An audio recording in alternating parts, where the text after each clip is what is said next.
bose ni Gakwaya niyo duhe ntansuhuza kuko ntumvikanye nawe kumvuga yo kwita abakinnyi ba Rayon Sport abaswa ntashobora no kunsuhuza duhuye mu nzira. Can imagine rero kumva ko uwo muntu wayangize ngo umuvugizi wa Rayon Sport, it's unbelievable. Umuntu wese ubivuga arabizi ko ababeshya afite impamvu. Ahari batekereza ko ari bwo buryo bwo kunyangisha abantu, ariko ngiye ibintu nk'ibi mbicamo nkabisohokamo nemye rwose niko nubakitse. Biriya rero iriya story ibintu bya Rayon nawe urabizi kandi narigana arabizi.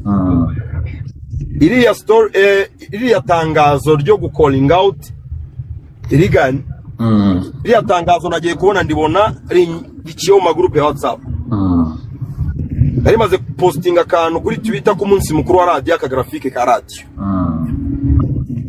Ngiye kubona ndebye nko iminota 3 mbona riri kuri page yanjye nta caption, ariko deja nyine ryageze muri gari yanjye rivuye muri groupe za WhatsApp. Nyine bona ko rigiyeho ko nari nakarisomye ndarisiba, nibwo navuga ngo nshobora kuba makinzwe kuko ntabwo nigeze conscious ndi posting uko ntabwo nari kuri posting arizo caption. Sibyo? Havuze nshobora kuba makinzwe kandi sibe manze verify menye ko na genuine. Nane mpamvu twabanje guhamagara nde Gakwaya live kuri radio ibyo byabaye. Ariko ibyo ntibashaka kubivuga. Twamuhamagaye ngo abanza bikonfirme na mbere yuko tuyisoma kuri radio. Birashoboka ko nta hakinzwa ahubwo nshobora kuba nakoze wrong tap nkaryohereza kuri Twitter. Ariko ibyo ntabwo naba apologetic ko niryo ryari ryo riri genuine. Nubwo ryagiye mu groupe ya WhatsApp mbere yuko bari posting, ariko riri genuine niryo. Sibyo? Byari kuba rero riza kuba ari fake, ari tangazo rya fake wenda n'abantu bakoze ngo basebanye, ariko ryari ryo. Sibyo? Naje kuri siba ko kanya nza kuri tweeting ibyo Rayon Sport ya postinze, ariko ibyo ntabwo ntekereza ko ari iby'umuntu yahera avuga ko ari nje wanditse tangazo rya Rayon Sport n'ibyo bari postinze. That is crazy. Hari abantu bakora muri Rayon Sport ba Wasiri abo Gakwaya barimo gukora. Gakwaya tubwiye ko Wasiri ari we ngubu ushinzwe guposting. Bahoze muri hano vuye guhererekanya credentials zimbuga nkoranyambaga. Ibyo byose ndi kubyumva ubu ngubu babivuga no mukanya Gakwaya byatubwiye. Ibyo rero umuntu uzubwenge nkarigani aramutse umutima uri hamwe ababizi ko umuntu wese uvuga ko mbirimo abizi ko ari agenda yo kunteranya n'abantu. Ibyo wababizi ababizi turaziranye. Arabizi ko n'uwamakazi muri Rayon Sport kimwe nkoranyambaga arabizi ko nta kemera nta n'ubushobozi bwo gukora mfite uko nge sinjya mbona umwanya n'imbuga zanjye sinzikoresha neza. Ubona nshero stories zingahe ku munsi z'inkuru. Ngewe ntabwo ndi umuntu ukora iyi TikTok yanjye se ko nyifite urebye postingaho ntikurikirwa cyane. Postingaho ibintu bingahe se ushaka kwica kanyoni ntaburi zina kita.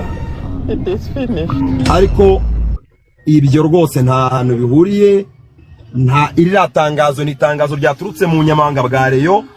Bashobora kuba barisharinganye muri groupe z'ubuyobozi bwa Rayon Sport mu bunyamabanga, hakagira uririkinga rikajya mu magroupe ya WhatsApp just like that. Ariko reka tuvuge noneho ndamutse nari postinze konsi ya Marugimba, niba ntari umukozi wa Rayon, ntabwo ndi responsable yo kubika amakuru ya Rayon Sport. Agiye hanze nkabona nka postinga mbere zaba ari zandani nabangira Imana. Si byose nk'umunyamakuru udakora muri Rayon Sport, ntabwo n'umukozi wa Rayon Sport nakimbaza. What urukunyereka iki? Ndimo kubwira batapinga screen abantu. Okay. Riramutse rikinze ko ndi kubona morning hano. Umunyamakuru itangazo nagira ngo mbwire nk'umuntu mukuru, umunyamakuru wa experience. Itangazo ririkinze rikangeraho. Hari verify ngasanga niryo. Ndire kuyembere kuri nge ni W.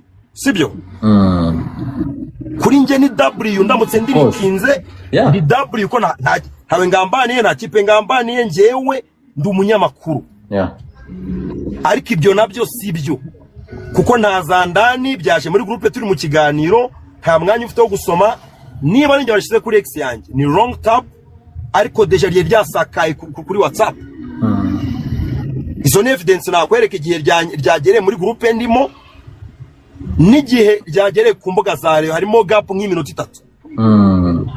Bivuze ngo baryanditse barayisharinga, bamaze kurisharinga bum bararyemeza. Kandi nge kugira ngo ngire icyo ndivuga no naryemeza, nabanje kubazaga kwayo umuvugizi w'ikipe ya Rayon Sport live kuri radio.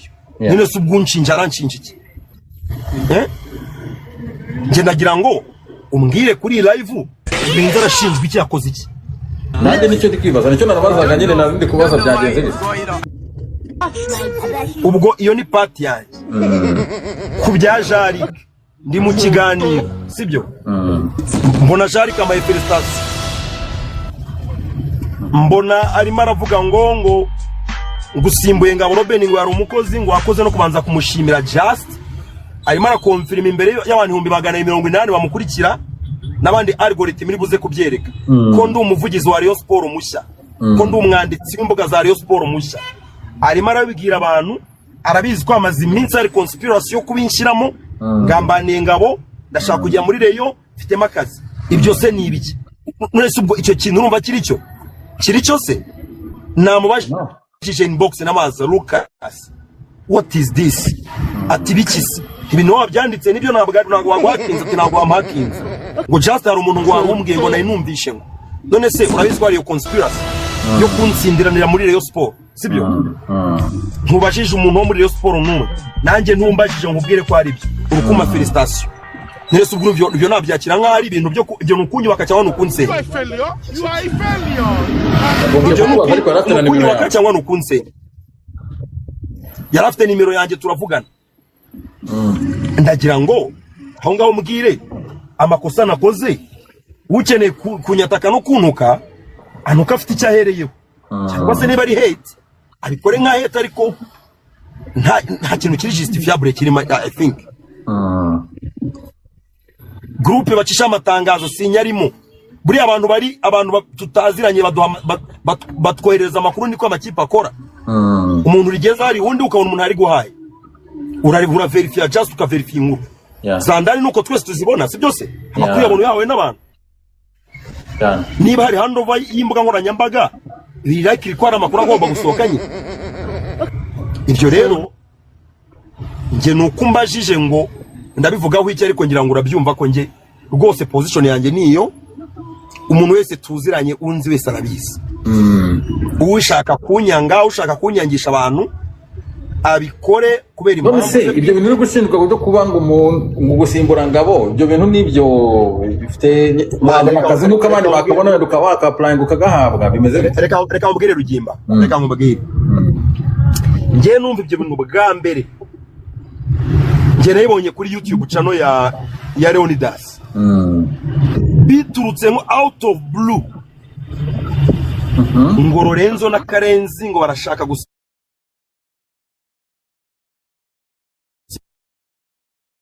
gusaho ibyaranyangira. Ikintu nk'icyo rero ntabwo ushaka kubona umuntu w'umunyamakuru atuye ikintu nk'icyo hasi nta namwe kivuye kikagutungura gutyo. Mumbwire ko yatari conspiracy itegurwa, sibyo? Iyo ni conspiracy itegurwa.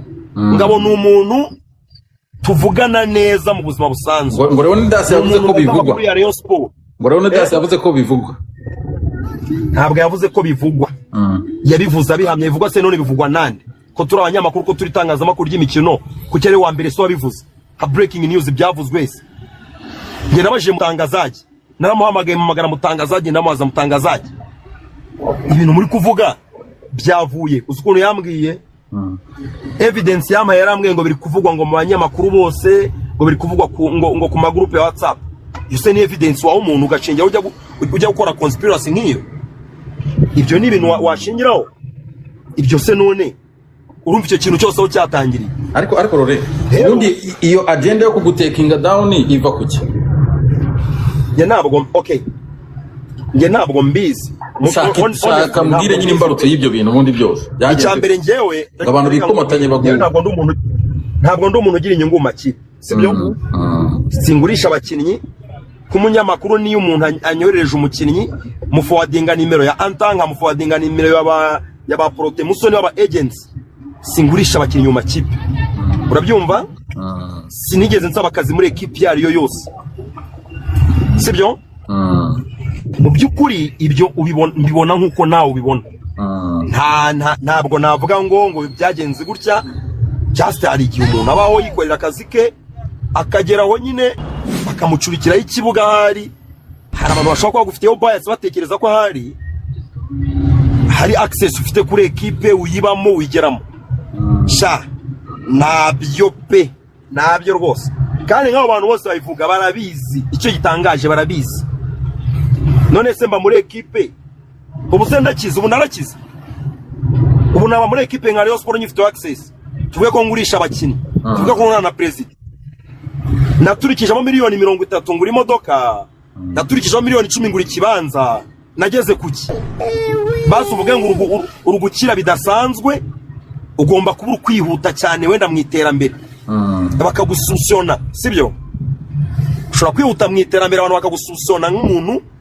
ufite aho yiba ibyo se biriho ntega moto nta modoka ngira nta butaka ngira nta kintu ngira nta kintu ngira ndi umunyamakuru utunzwe n'akazi just survivinga nk'abandi bose Nyarugenge ubu umuntu nshinja ibyo bintu washaka no kuntekinga down da wenda abandi babikorera ushobora kubikorera umuntu umufitiye ishyari nanjye umuntu yangira ishyari ngo mfite iki kariyeri yanjye ntiramara n'imyaka 10 basi ngo ndarambiranye mfite iki cyatuma umuntu akenera kuntekinga down abenshi mu banyamakuru bandusha n'ubushobozi abo ngabo bazana izo conspiracy bandusha n'ubushobozi faranga urantekinga down mfite iki nageze kuki muri ubuzima ko ndi umunyamakuru muto wishakisha urugimbana naje mu itangazamakuru ari wararivuyemo nejo bundi ni muri covid sibyo in fact imbere gato ya covid yaje rwo ndi gutangira kariyeri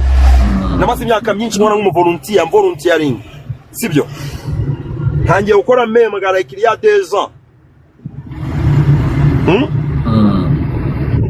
ubu tuvugisha ukuri wahera umuntu rero uzana ibyo bintu mubaze ngo ushingira kuki usibye amahiyase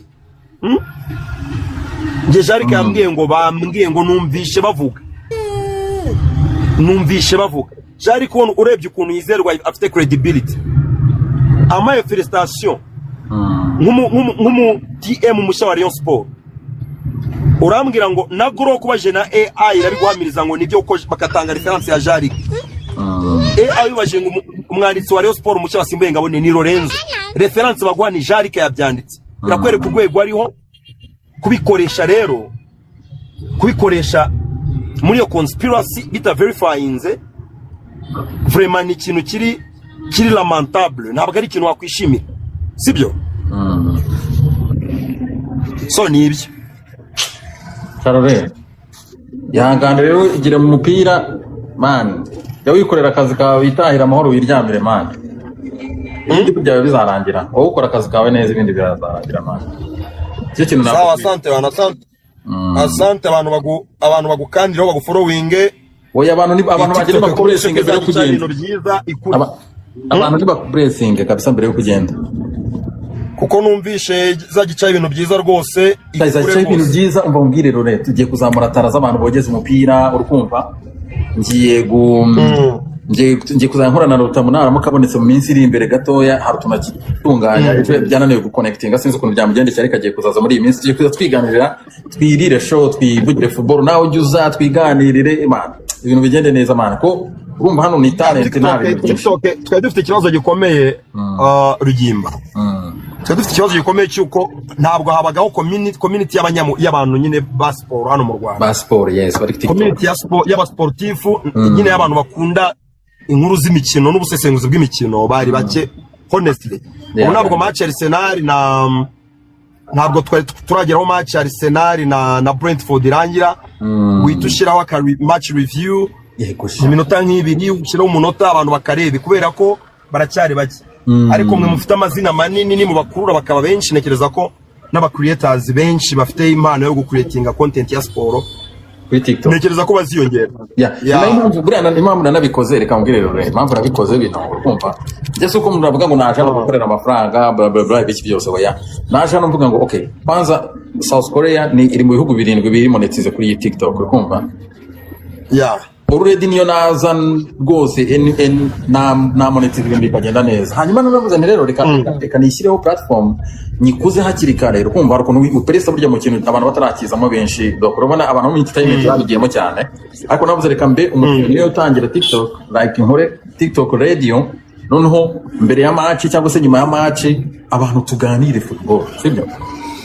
Ariko ayo mafaranga amafaranga rero nawe umonetiza ujya guramo ama stickers ama gifts ya n'ubundi nzaguramo ama gift yihira abantu tutari monetize kugira ngo tuyaryeho cyane nzanyabaha pe nukuri naye abantu bamaha rwose izo universe urekure nk'iki universe ahangaha induru zivuga oya nzangira iki big lion induru zivuga nga cyane bimanigram n'ibiki byose nzambaha pe nukuri nzambaha. Sawa asante, ndashaka ko turi mu kajamu nyuma ya match nyuma buri match za Champions League ubuzigiye kuza so yatuganira kabisa abantu babeho ninjoro saa 6 z'ijoro saa 7 z'ijoro. Yeah man. Ya ni byiza vraiment ni sawa ubwo mukomeze muri ibitekerezo by'abandi kuri ingingo twahozeho. Yego. Message ariko nimwe. Nta hate nta rwango rwica umuntu. Mu gihe atajemo physical action. Sibyo? Ibyo rero bivuze ngo rwose mba mbizi ngewe izi mbuga rwose nanjye nzimazeho iminsi. Nta bintu biva umuntu azavuga ku muntu ngo bimwice.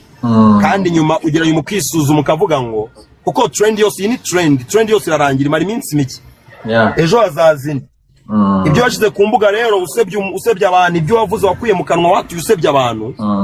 Hari uzajya ure gukorwe n'isoni kuko nta trend itarangira. Ntabwo ari byiza gukoreshwa na kamere ngo ujye gusebya abantu kumbuga ko ufite kamere. Ntabwo ari byiza uko ibigiyeho nibisibamo. Ubu abantu bari kuri recording bari gufata ama screen recording. Of course. Bagiye gushira kuri YouTube, bagiye gushira kuri Instagram, ntibizava iyi trend irarangira hazindi. Uzajya ureba ibintu wavuze kubera amaranga mutima n'ama emotion nizo conspiracy uvuga was this me? Was this me? Like ubone nyine ntabwo ari wowe pe. Niyo mpamvu abantu bakwiye kwitwarika muri ibintu iyo bafite ama emotion, bafite umujinya, bafite ranko, ntabwo ari gihe kiza cyo kuvuga rwose ibintu byo gusebanya ntabwo ari byiza kamembe. Kamuseze rongeye kugera kuri stade Debere batubyoherwe saa tugira tuganira rero anytime kabisa ujya wizera twivugire football hano. Sawa asante.